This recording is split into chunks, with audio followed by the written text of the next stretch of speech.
Couples have a variety of motivations to choose gender selection, and they're primarily cultural or emotional. There are many societies around the world that value boys over having girls. They're primarily countries in the Middle East, Arab countries, or countries in South Asia like China, or Africa and India, where there are sort of inherent cultural pressures that are reinforced over generations that have couples desire boys over girls.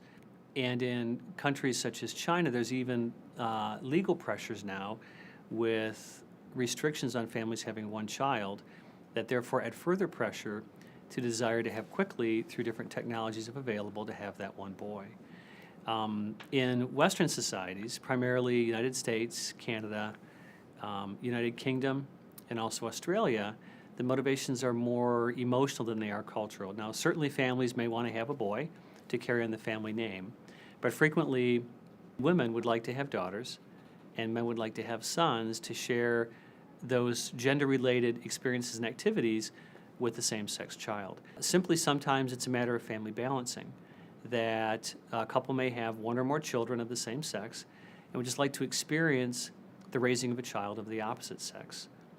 Sometimes there could be a tragic loss in the family, and with that loss, couples realize they can't replace a lost child with another child, but they'd like to pursue having a child of the same gender to just help fill that void.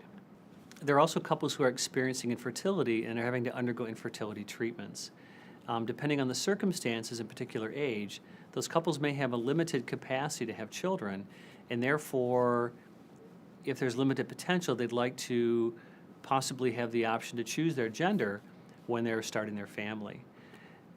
Sometimes also during infertility treatments, there's this sort of inner feeling of a loss of control, and having the ability to use gender selection technology to help determine or choose the gender of their child gives them a sense of maybe having some of that control back.